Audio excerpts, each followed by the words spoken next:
Breaking చూస్తున్నాం. నిజామాబాద్ ఆసుపత్రిలో పోలీసులు కాల్పులు జరిపారు. ఆసుపత్రిలో చికిత్స పొందుతున్న రౌడీ షీటర్ రియాజ్ తనకు సెక్యూరిటీగా ఉన్న ఏఆర్ కానిస్టేబుల్ గన్ను లాక్కునే ప్రయత్నం చేశారు. ఈ ఘటనతో అప్రమత్తమైన పోలీసులు కాల్పులు జరపడంతో రియాజ్ చనిపోయినట్లు సమాచారం అందుతోంది. అయితే గతంలో రియాజ్పై నిజామాబాద్ జిల్లాలోని 37 నేరారోపణలు ఉన్నాయి. వాహన చోరీలు, సాధారణ దొంగతనాలు, చైన్ స్నాచింగ్లు, హత్య వంటి కేసులో రియాజ్ ప్రధాన నిందితుడిగా ఉన్నారు. ఇక రియాజ్కు సంబంధించినటువంటి పూర్తి అప్డేట్స్ అందించేందుకు నిజామాబాద్ నుంచి మా ప్రతినిధి నవీన్ మనకి లైవ్లో సిద్ధంగా ఉన్నారు. సో నవీన్, చెప్పండి, పూర్తి అప్డేట్స్ ఏంటి? ప్రధానంగా ఎన్కౌంటర్ జరిగినట్లు తెలుస్తుంది. దీనికి సంబంధించి అప్డేట్స్ ఏంటి? పోలీసులు ఏం చెప్తున్నారు? Thank you Rajasekhar.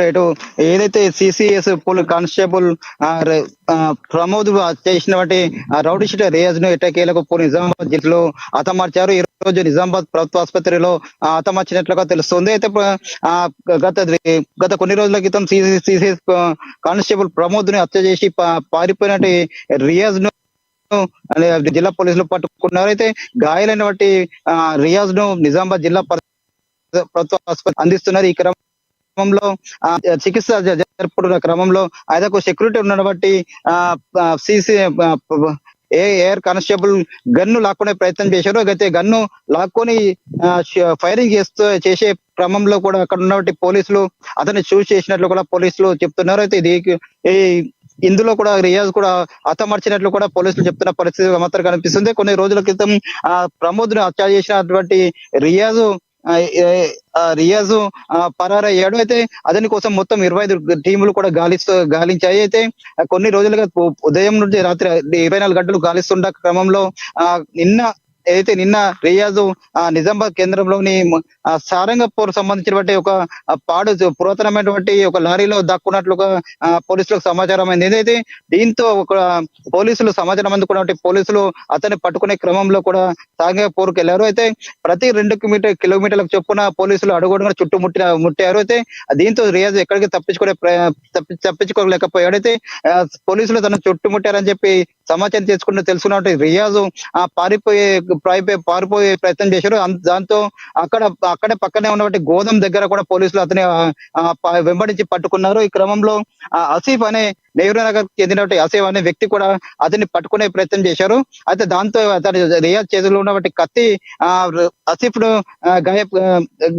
పై దాడి చేశారు. దీంతో కూడా ఆసిఫ్ అనే వ్యక్తికి ఎడవైపు చేతి కూడా గాయాలయ్యాయి. దీంతో పోలీసులు అతన్ని పట్టుకున్నారు. ఈ క్రమంలో కూడా రియాజ్ కూడా కొంత చేతుకు కావచ్చు, కొన్ని భాగంలో కూడా గాయాలైనట్లు కూడా తెలుస్తుంది. అయితే దీంతో పోలీసులు అతన్ని నిజామాబాద్ జిల్లా ప్రభుత్వ ఆసుపత్రిలో చికిత్స నిమిత్తం అక్కడ ఉంచారు. అయితే ఈ రోజు ఉదయం పూట వారి చికిత్స క్రమంలో అక్కడ ఉన్నటువంటి గన్ను తీసుకుని లాక్కునే ప్రయత్నం చేశారు. అయితే అక్కడ ప్రభుత్వ ఆసుపత్రిలో చాలా మంది రోగులు ఉంటారు. దాంతో వాళ్ళకి సంబంధించిన బంధువులు ఉంటారు. అలాగే డాక్టర్లు, అలాగే నర్సులు కూడా ఉంటారు. ఈ ఫైరింగ్ జరిపితే గల చాలా మందికి ప్రాణాపాయం జరుగుతుంది. చాలా ప్రాణాలు కూడా ఇబ్బంది పడే ప్రమాదం ఉండే క్రమంలో కూడా పోలీసులు ఎదురు కాల్పులు జరిపారు. ఇక్కడ ఎదురు కాల్పులు కూడా రియాజ్ కూడా మరణించినట్లు కూడా పోలీసులు చెప్తున్న పరిస్థితి మాత్రం కనిపిస్తుంది. కేవలం అక్కడ గన్ను లాక్కొని గన్మెన్ పై షూట్ చేసి కేవలం పోలీసులు ఆత్మరక్షణ కోసం మాత్రమే అక్కడ జరిగినటువంటి సందర్భానికి అనుగుణంగా ప్రవర్తించారు అనేది స్పష్టంగా అర్థమవుతుంది. సో ప్రధానంగా ఇక్కడ ప్రదీప్ తల్లిదండ్రులు కానీ లేకపోతే మిగతా ఎవరైతే పోలీసులు చెప్తున్నారో చనిపోవడం అనేది ఒక రకంగా వారికి సంతృప్తి అంశంగానే చెప్పొచ్చు. సో కుటుంబ సభ్యుల నుంచి ఏమైనా స్పందన ఉందా ప్రదీప్ కుటుంబ సభ్యుల నుంచి?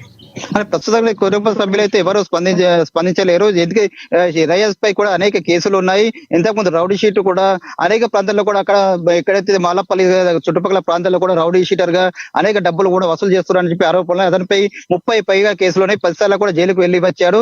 అనంతపురం అనేక దొంగతనాలు కావచ్చు, మిగతా కేసులు కూడా అనేక నిందితుడుగా ఉన్నాడు. చాలా నేర చరిత్ర చాలా ఉంది. అతడి షూట్ చేయడం పట్ల కూడా నిజామాబాద్ చెందిన ప్రజలు కూడా ఆనందం వ్యక్తం చేస్తున్నారు.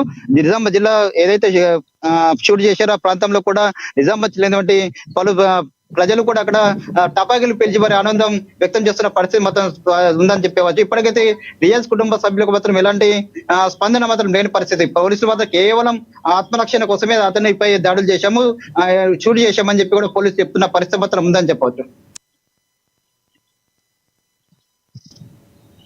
Right, thanks for updates Naveen.